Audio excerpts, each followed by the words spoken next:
Hello everyone, it's Dr. Adib again with another video on medical and social subjects in the US.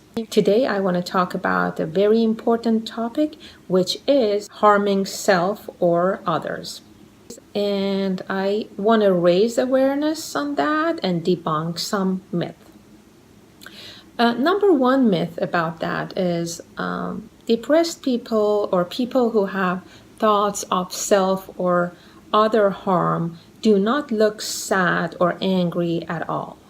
Most of them are not weepy. Most of them do not shout or scream. And mostly they smile, and they may even smile more frequently than normal. Most of them may even chuckle or laugh out loud. It doesn't mean anything.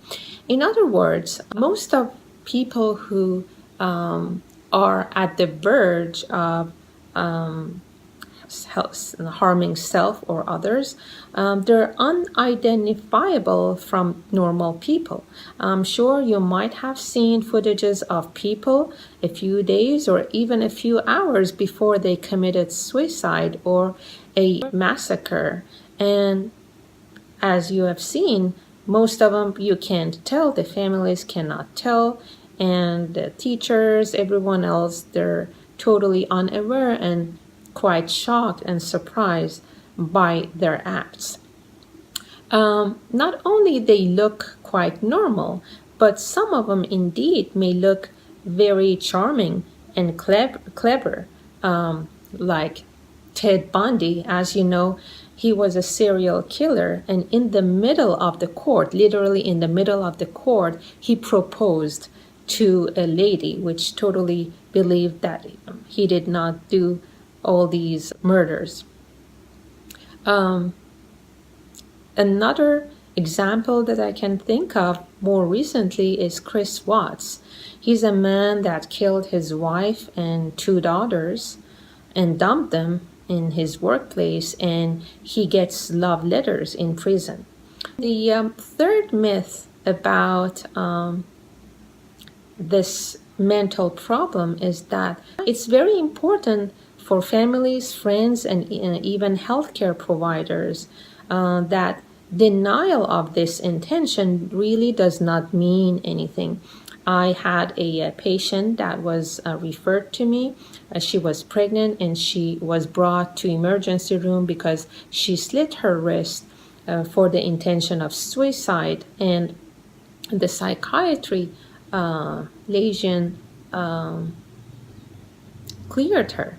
And she was about to go home, and they found out that the blood pressure was high, so she was referred to me to rule out what we call a toxemia of pregnancy, which is a condition in pregnancy that starts with higher blood pressure and swelling and protein in urine. So when I evaluated her, much to my surprise, I realized that she's totally unstable mentally. And when I read the report of the psychology person on her, the report said that she's denying any thoughts of harming self and others, and also the mark on the wrist is just a very superficial mark.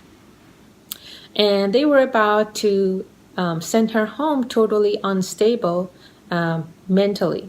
Another example of that is the 19-year-old girl who killed herself in prison in Ontario, Canada. Her name was Ashley Smith, and she did multiple gestures of suicide, and they didn't believe that she would complete the act. Most people, almost all people who admit having thoughts of harming self and others, they're not really mentally sick.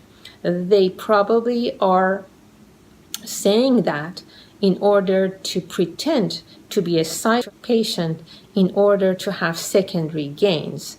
And that might be things like escaping a felon sentence or having days off, paid days off from work, or any other secondary gain or intentions that they do have on mind. Most of people who really are mentally sick and are really thinking of harming self and others, they totally deny it. The other myth I want to debunk here is gesture of suicide does not mean that they would never finish the act.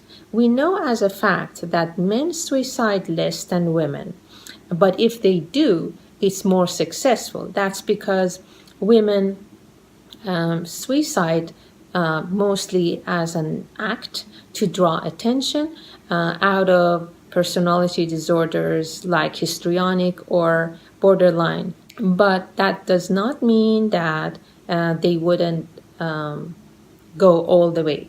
And one example is same girl, Ashley Smith, that she totally had personality disorders, and in order to draw attention, she basically self-strangulated herself.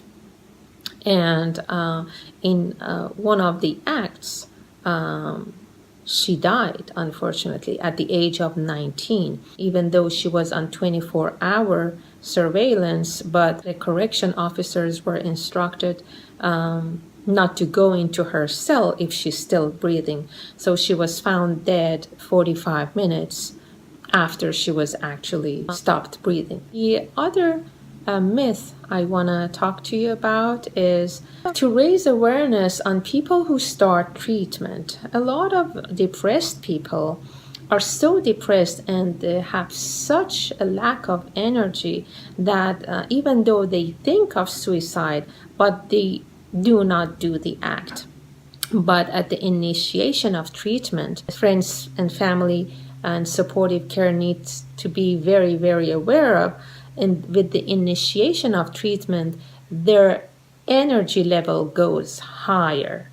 But the disruptive thoughts are not necessarily gone yet. Sometimes it takes about 4 weeks for the medicine to kick in. So in that time period, they are actually more prone to committing suicide. When massacres happen, and we hear them all the time here and there in the malls, in schools, in colleges, and that's a very sad fact because it involves not only one person and one family, it involves many families, most of them young and healthy.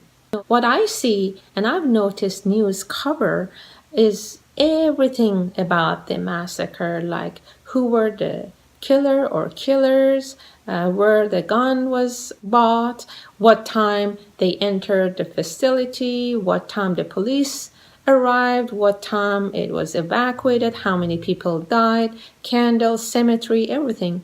But the only one subject that I have not seen to be talked about at all or very lightly touched, and that's it, is about their psychiatric care and background. I just told the story of my patient that with a slit wrist and with totally unstable mental status, very anxious, she was cleared to go home. A lot of them have seen a psychiatrist, and a lot of them do not mind to be compliant with treatment. For some reason, they have not been ever admitted in a psych unit, or they have been undertreated, or they have been prematurely discharged. And now in this country, people can decline treatment, but most people are compliant with treatment because the overwhelmingness of the depression or bad thoughts in them is such that they want to give everything they have and switch it with having a stable state of mind and having peace of mind and thoughts. Unfortunately, as I said, under treatment and negligence is very, very high in these cases.